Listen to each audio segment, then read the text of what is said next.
Thanks for joining.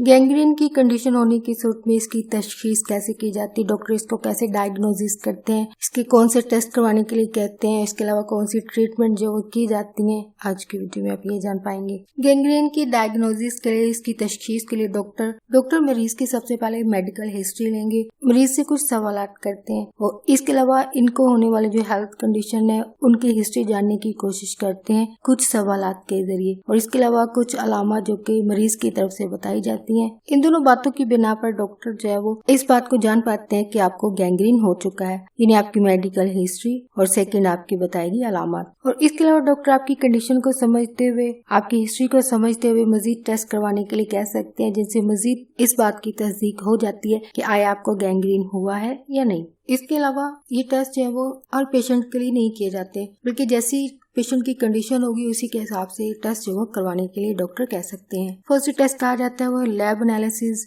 Of tissues और fluid samples. इस test के लिए मरीज के मुतासरा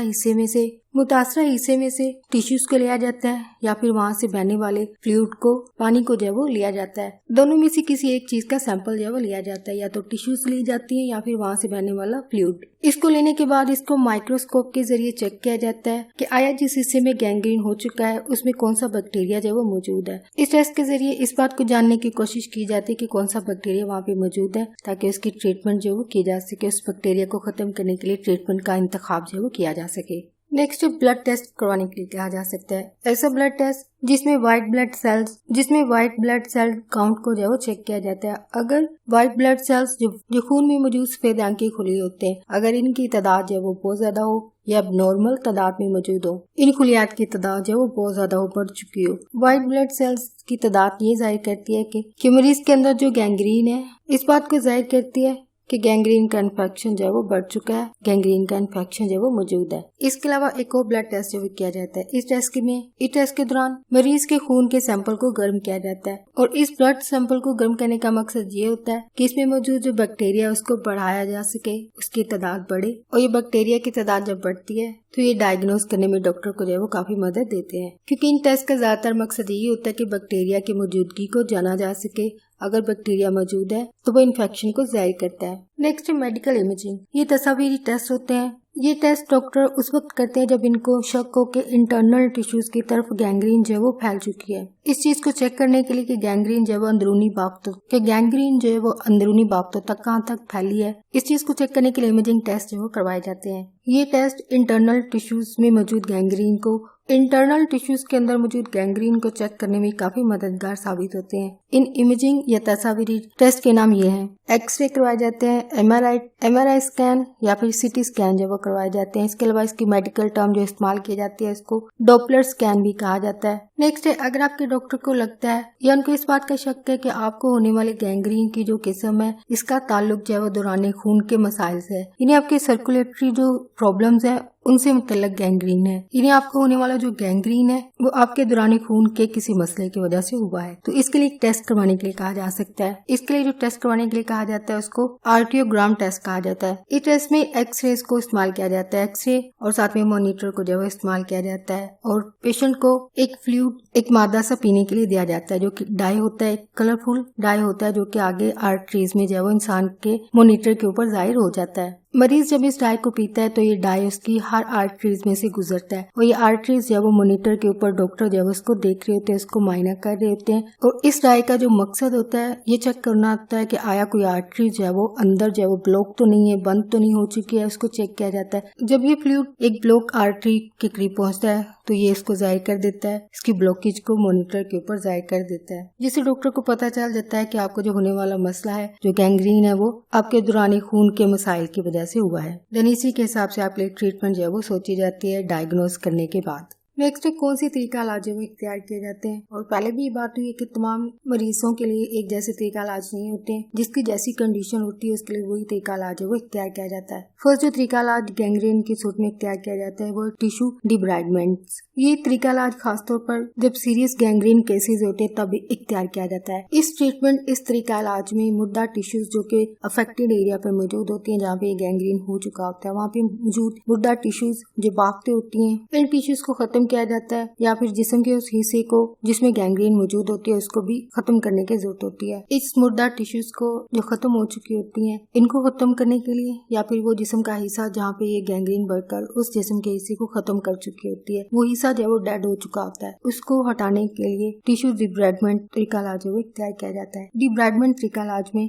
इस ट्रीटमेंट के दौरान सर्जरी की जाती है, सर्जरी के औजार जो इस्तेमाल किए जाते हैं, या फिर कुछ केमिकल जो है वो इस्तेमाल किए जाते हैं डिब्राइडमेंट के तरीका में। इस तरीका इलाज में सर्जरी के औजार और केमिकल को इस्तेमाल किया जाता है। इस तरीका इलाज को इस्तेमाल करने का मकसद ये होता है, इस किस्म की सर्जरी का मकसद ये होता है कि इन्फेक्शन के फैलाव को रोका जा सके और मुर्दा टिश्यूज को जो है वो जिस्म से निकाल दिया जाए, जो कि जिस्म के अफेक्टेड एरिया में मौजूद होता है। जिस्म के जिस हिस्से में मौजूद होता है वहाँ से इसको निकाल दिया जाता है। जो कि डेड टिश्यूज होती हैं, जो कि ऑक्सीजन ना मिलने की सूरत में खत्म हो चुकी होती हैं, उनको डिब्राइडमेंट के तरीका से जो वो निकाल दिया जाता है, खत्म कर दिया जाता है। और समटाइम वो जिस्म का हिस्सा ही खत्म करना पड़ सकता है जो कि गैंग्रीन का शिकार होगा। डिब्राइडमेंट के तरीका इलाज का एक अल्टरनेटिव है, इसका एक मुतबादल तरीका इलाज भी मौजूद है जिसको मैगट डिब्राइडमेंट कहा जाता है। इस तरीका इलाज में मक्खी के लार्वा को जो है वो बैक्टीरिया और मुर्दा टिश्यूज बाफ्तों को खाने के लिए जो है वो इस्तेमाल किया जाता है। यानी जिस्म के जिस हिस्से में ये जख्म मौजूद होगा वहाँ पे इस लार्वा को रखा जाएगा और ये लार्वा जो है वो जख्म में मौजूद और डेड टिश्यूज होती हैं, जो बाफ्तें होती हैं, उनको खा जाते हैं। और इन डेड टिश्यूज के अलावा वहाँ पे मौजूद जो बैक्टीरिया होता है उसको भी ये लार्वा जो है वो खा जाता है। और इस तरीका इलाज के जरिए से डॉक्टर बाजुकात समटाइम अफेक्टेड एरिया में ऑक्सीजन के बहाव को जो है वो ऑक्सीजन के बहाव को बहाल करने में कामयाब हो जाते हैं। ये तरीका इलाज है वो कामयाब है और ये तरीका इलाज है वो काफी रेयर है, बहुत कम इस्तेमाल किया जाता है, शाज़ो नादर इसका इस्तेमाल किया जाता है। लेकिन अभी भी ये तरीका इलाज, ये प्रैक्टिस जो है वो यूएसए में और कुछ दूसरे ममालिक में इस्तेमाल की जाती है, लेकिन ज्यादातर ममालिक में ये तरीका इलाज है वो इख्तियार नहीं किया जाता है। इसके अलावा डिब्राइडमेंट के बाद टिश्यूज क्योंकि खत्म हो चुकी होती हैं, जिस्म का वो हिस्सा जहाँ पे ये जख्म मौजूद होता है वहाँ पे स्किन जो है वो खत्म हो चुकी होती है, वहाँ पे मौजूद जेल जो है वो डिब्राइडमेंट तरीका इलाज की सूरत में अफेक्टेड एरिया में स्किन जो है वो डैमेज हो चुकी होती है, वहाँ पे जिस्म का हिस्सा जो है वो एक नॉर्मल स्किन नजर नहीं आती है। तो जिस्म के इस हिस्से को नॉर्मल करने के लिए स्किन ड्राफ्टिंग का तरीका जो है इस्तेमाल किया जाता है। स्किन ड्राफ्टिंग में स्किन ड्राफ्ट के जरिए किसी भी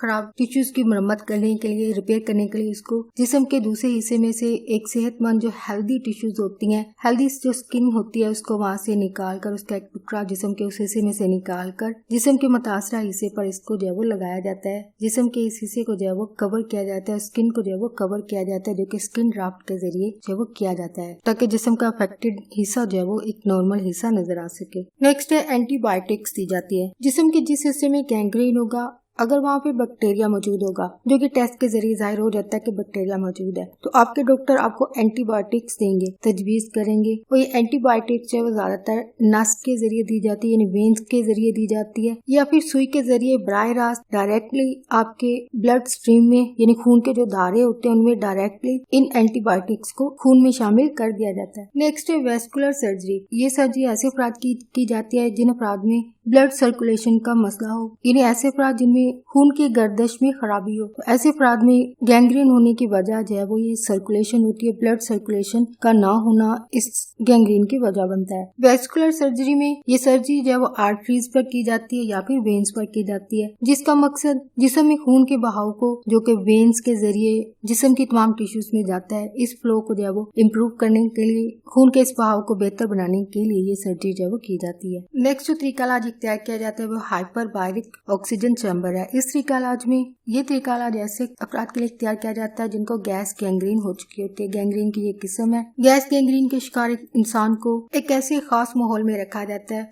और ऐसा एनवायरनमेंट दिया जाता है जिसमें ऑक्सीजन से भरपूर जो है वो गैस गैंग्रीन वाले शख्स को खास ऑक्सीजन से भरपूर माहौल में रखा जाता है और ऑक्सीजन से भरपूर इस माहौल के जरिए बैक्टीरिया की अफजाइश को रोका जाता है, इस रफ्तार को सुस्त किया जाता है और इस प्रोसेस की वजह से इंसान की जल्द, जहाँ पे ये अफेक्टेड एरिया में ये गैंग्रीन मौजूद होती है, वो जल्द जो है वो हील होना शुरू हो जाती है, वहाँ पे जल्द ठीक होना शुरू हो जाती है। और इसके अलावा ऑक्सीजन चैम्बर में ऑक्सीजन के इस एनवायरनमेंट में गैंग्रीन की वजह से तबाह होने वाली, जो डैमेज होने वाली टिश्यूज हैं, इस तरीका इलाज से इन डैमेज टिश्यूज में ऑक्सीजन का बहाव भी बहाल होता है और ऑक्सीजन डेड टिश्यूज की तरफ आती है, जो कि इनको दोबारा नॉर्मल करने में मददगार साबित होती है। नेक्स्ट जो तरीका इलाज है, जो कि लास्ट ऑप्शन एक तस्वर किया जाता है ऐसे अफराद के लिए जो गैंग्रीन का शिकार होते हैं, इस तरीका इलाज को एम्पुटेशन कहा जाता है, यानी काट देना, जिस्म के उस हिस्से को काट देना जहाँ पे गैंग्रीन मौजूद होती है। एम्पुटेशन ज्यादातर ऐसे केसेस के लिए इस्तेमाल किया जाता है जो कि सीवियर केस होते हैं। पेशेंट में बावजूद जो गैंग्रीन है वो काफी सीवियर हो चुकी होती है, काफी बढ़ चुकी होती है। ऐसी सूरत में एम्पुटेशन जो है वो जरूरी हो जाती है। ये जिस्म का वो हिस्सा, चाहे वो हाथ या पैर की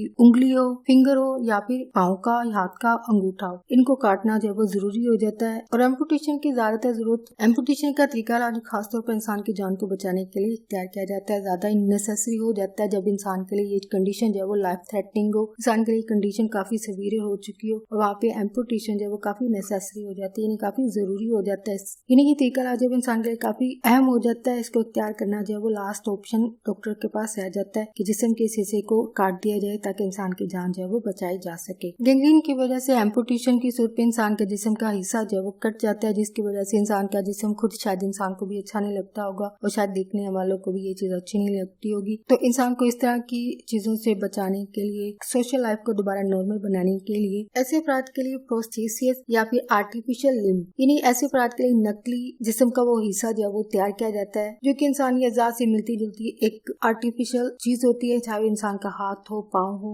या फिर टांग हो। इसको टांग के उस हिस्से में लगा दिया जाता है जहाँ से एम्पुटेशन के जरिए जिस्म के उस हिस्से को काट दिया गया होता है। वहाँ पे इस हिस्से को जो कि सेम, और इस आर्टिफिशियल लिम्ब को जो कि बिल्कुल हूबहू इंसान के जिस्म के हिस्से जैसा ही लग रहा होता है, लेकिन ये आर्टिफिशियल होता है, इसको वहाँ पे फिक्स कर दिया जाता है, जो कि डॉक्टर ऐसे पेशेंट की मदद करते हैं आर्टिफिशियल लिम्ब के जरिए, ताकि वो अपनी सोशल लाइफ को नॉर्मल तरीके से गुजार सके।